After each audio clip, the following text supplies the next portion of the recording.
Shalom, shalom, peuple de Dieu.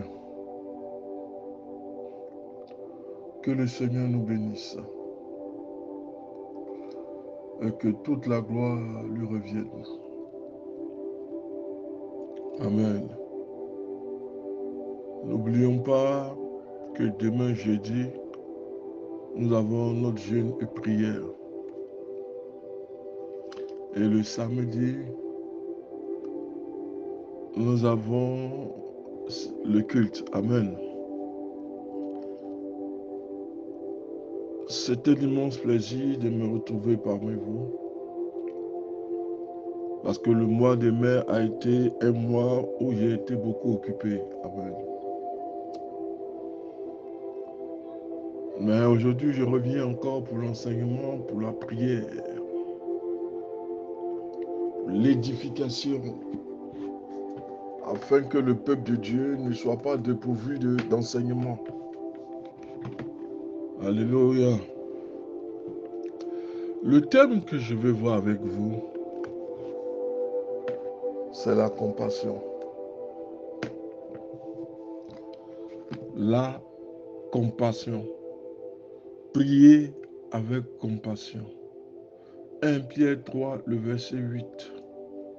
Soyez tous animés de même pensée, de même sentiment, plein d'amour fraternel, de compassion, d'humilité. 1 Pierre 3, le verset 8.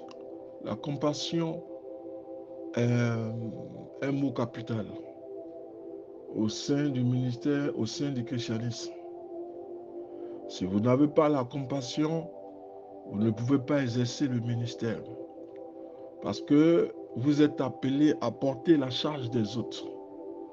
Vous voyez un frère qui est dans les difficultés, il faudrait lui venir en aide. Aujourd'hui, on a fait de l'évangile un évangile sélectif. On prie pour ceux qui offrent des dîmes, des offrandes. Et en fait, l'Église est divisée en deux. Ça ne devait pas être le cas. Christ n'a fait acception des personnes. Ce n'est pas à nous de distinguer ceux pour lesquels nous devons prier. Si nous n'avons pas la compassion de prier, d'intercéder pour les gens, d'intercéder pour les autres, les malades, nous n'allons jamais produire de miracles, nous n'allons jamais exercer le ministère. La compassion et l'amour sont deux mots essentiels au sein du ministère.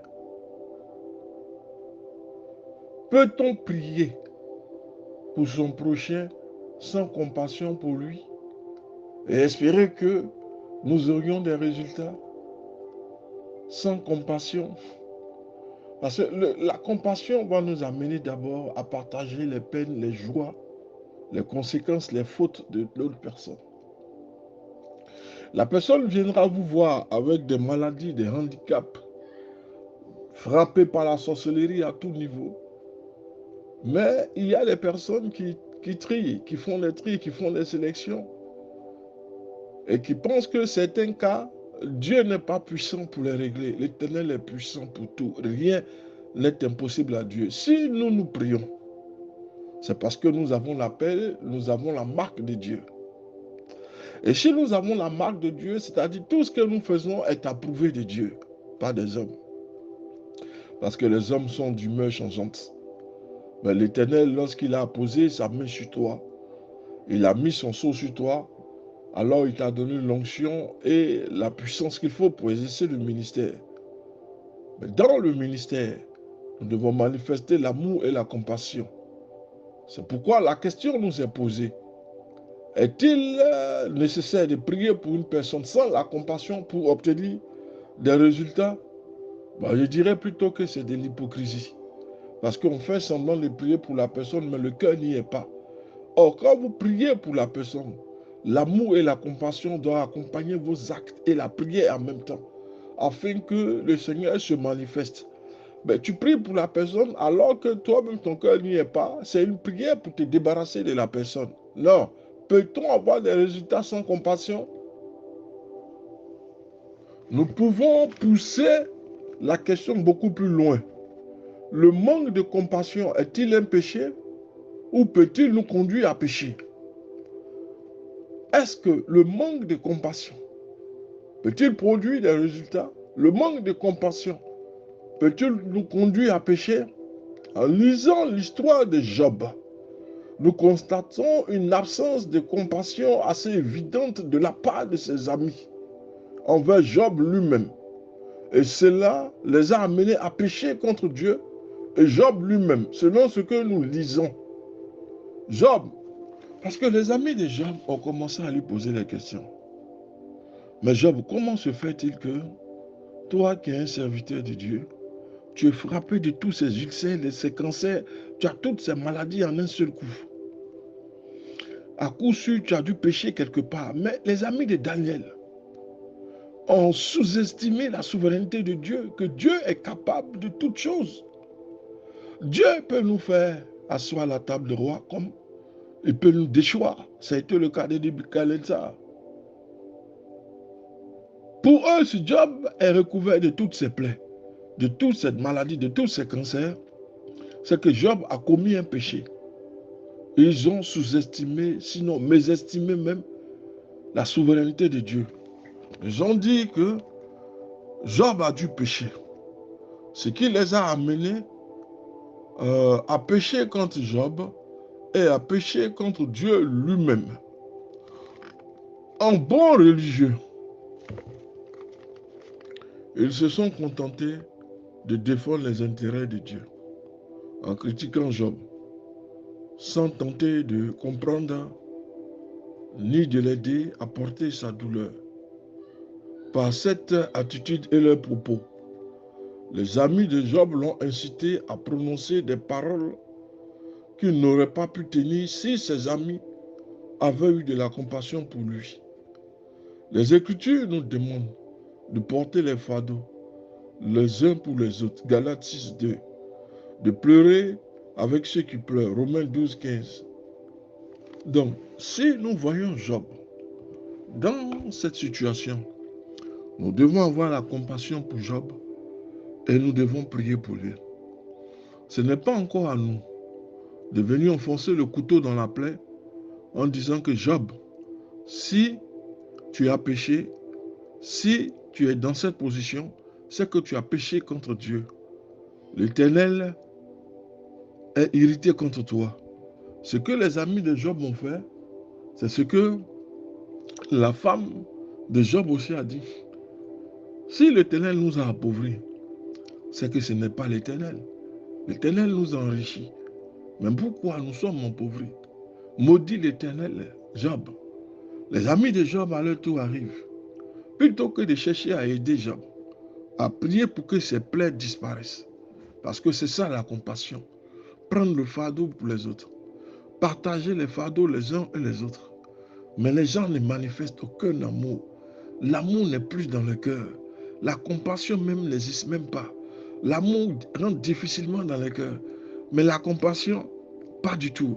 Mais comment allez-vous exercer un ministère si vous avez un cœur et un comportement pareil? Non, il faut avoir de l'amour et de la compassion. Je vois mon frère qui est dans les problèmes, dans les soucis. Si je peux l'aider, je l'aide. Si je ne peux pas, c'est l'Éternel qui interviendra.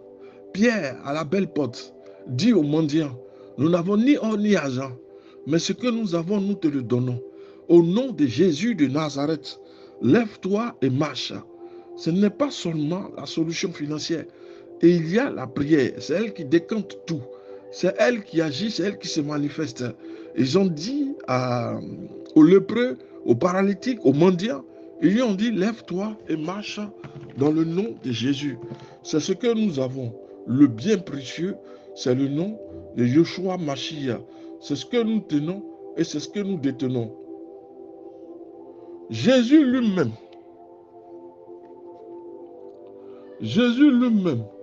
nous a montré l'exemple durant sa vie et par sa mort à la croix, en se chargeant de nos maladies, en prenant nos souffrances sur lui, en nous accordant la guérison par ses maîtrisures. Ésaïe 53, versets 4 à 5. Aurait-il pu accomplir autant de miracles sans la compassion, sans amour pour son prochain. Lorsqu'il croise un cortège funèbre dans lequel une veuve enterrait son fils unique, la veuve de Naïm, Luc nous dit que Jésus fut ému de compassion. Luc 7, versets 12 à 15. Le malheur d'autrui, le malheur d'autre, d'une autre personne, le malheur d'autrui, nous devons le prendre et nous devons le partager. Jésus a vu le cercueil, son fils, cette femme, on partait enterrer son fils.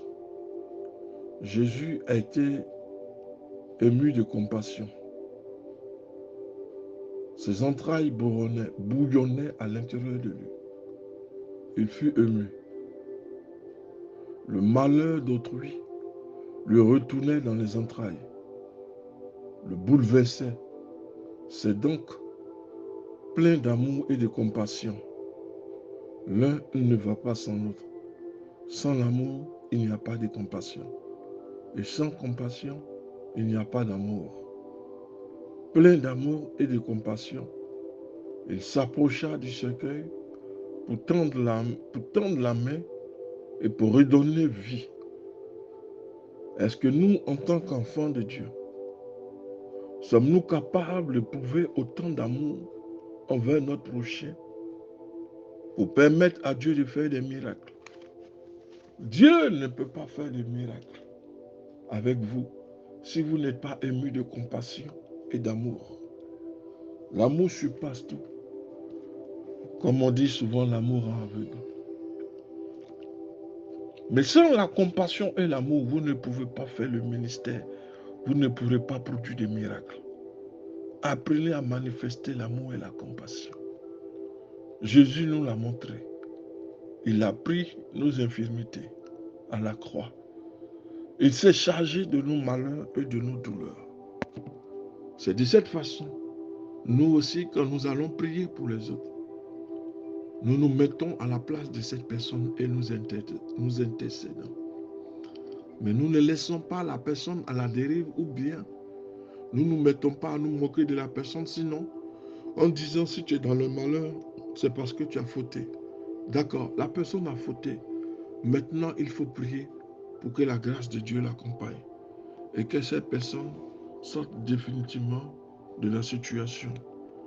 Si nous n'avons pas d'amour envers notre prochain pour permettre à Dieu de faire des miracles, en fin de compte, comment l'Éternel pourra-t-il nous utiliser si nous ne faisons pas preuve de compassion ou peu de compassion même parfois? C'est pour cette raison, nous supplions le Seigneur de nous donner sa compassion, qui est pour beaucoup d'entre nous, hélas, impossible à produire naturellement, sans laquelle nous ne pourrons être utilisés par Dieu pour des miracles de guérison et de délivrance. L'Éternel veut nous utiliser. Beaucoup disent, moi je veux faire des miracles. Je veux que l'Éternel m'utilise. Il m'utilise puissamment. Mais tu n'as même pas l'amour et la compassion en toi. Tu ne cherches pas à comprendre la souffrance de l'autre et la douleur de l'autre. Le meilleur modèle, c'est Christ quand il nous a donné à la croix. Il a pris nos douleurs, nos infirmités. Il s'en est chargé. Mais vous voulez faire des miracles. Il n'y a aucune compassion en vous. Il n'y a aucun amour. Comment voulez-vous que l'Éternel vous utilise pour faire des miracles et des guérisons? Si vous voulez faire un ministère puissant, commencez à changer l'intérieur de votre cœur et ayez la compassion pour les autres. Que Dieu vous bénisse.